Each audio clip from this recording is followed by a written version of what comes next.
उद्धव ठाकरेंनी दहिसरच्या रावळपाड्यातील शाखा क्रमांक 4 ला भेट दिली आहे। दरम्यान त्यांनी आगामी निवडणुकीवरून कार्यकर्त्यांना मार्गदर्शन केले।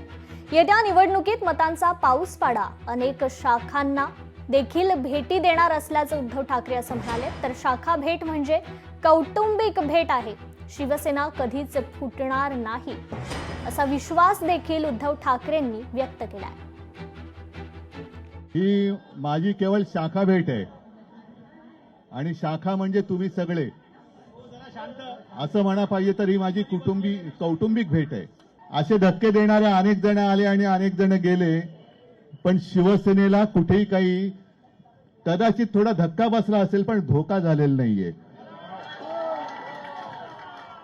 अनेकांनी अनेक प्रयत्न केले, धोके देण्याचे प्रयत्न यानंतर सुद्धा होतील, पण जोपर्यंत तुमची तटबंदी मजबूत आहे तोपर्यंत धक्का आणि धोके देणाऱ्यांची डोकी फुटतील, पण शिवसेना फुटणार नाही। निवडणूक येईल म्हणून आजपासूनच उत्सव जरी असला तरी मतदार याद्यांची तपासणी सुरू करा।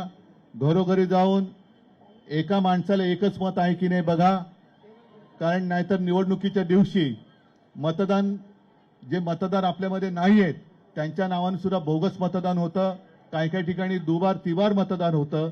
तर आता डोळ्यामध्ये तेल घालून घरोघरी मतदार यादी चेक करा आणि मत चोरी जी गेल्या निवडणुकीत झाली, लोकसभेनंतर विधानसभेत जवळपास 40-42 लाख मतदार आपल्या महाराष्ट्रात वाढवले गेले, घुसवले गेले। हे घुसलेले कोण आहेत ते बघा आणि त्यांना मतदान करू देऊ नका। पाऊस पण पडतोय, येत्या निवडणुकीत मतांचा पाऊस आपल्या बाजूने कसा पडेल ते बघा। लोकशाही मराठी ऐका, पहा, जागरूक रहा।